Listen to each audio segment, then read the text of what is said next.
நாட்டாமை படத்தில் இன்னொரு நடிகை நடிக்க இருந்த வாய்ப்பை தட்டி பறித்த குஷ்பு. நாட்டாமை படத்துல குஷ்பு ரோலா முதல்ல நடிக்க இருந்தது லட்சுமி அம்மா தான். ரவிக்குமார் அவங்க இந்த கதையை எழுதும் போதே இந்த கதைக்கு ஆப்டான ஒரு ஆளுனா அது லட்சுமி அம்மானு முன்னாடியே தேர்ந்தெடுத்து வச்சிருந்தாரு. அதையும் சொல்லி அட்வான்ஸ் கொடுத்து லட்சுமி அம்மாவை புக் செஞ்சர்லான்னு போகும்போதுதான் திடீர்னு ஒரு ஷூட்டிங் ஸ்பாட்ல குஷ்பு அவங்கள சந்திச்சிருக்காரு ரவிக்குமார். ஏற்கனவே படத்துல ஒர்க் பண்ண அனுபவத்துல குஷ்பு கூட கொஞ்ச நேரம் பேசிட்டு இருந்த ரவிக்குமார் குஷ்பு உடனே என்ன சார் இந்த பக்கம்னு கேட்ட உடனே கதை முழுவதையும் சொல்லியிருக்காரு.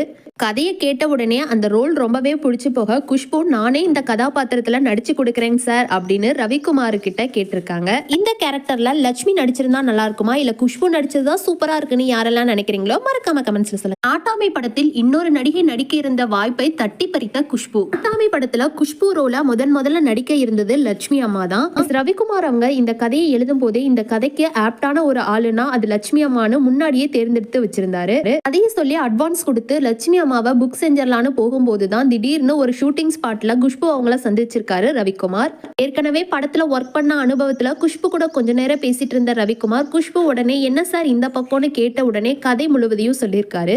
கதையை கேட்ட உடனே அந்த ரோல் ரொம்பவே பிடிச்சு போக குஷ்பு நானே இந்த கதாபாத்திரத்துல நடிச்சு கொடுக்குறேன் சார் அப்படின்னு ரவிக்குமார் கிட்ட கேட்டிருக்காங்க. இந்த கேரக்டர்ல லட்சுமி நடிச்சிருந்தா நல்லா இருக்குமா இல்ல குஷ்பு நடிச்சதா சூப்பரா இருக்குன்னு யாரெல்லாம் நினைக்கிறீங்களோ மறக்காம கமெண்ட்ஸ்ல சொல்லுங்க.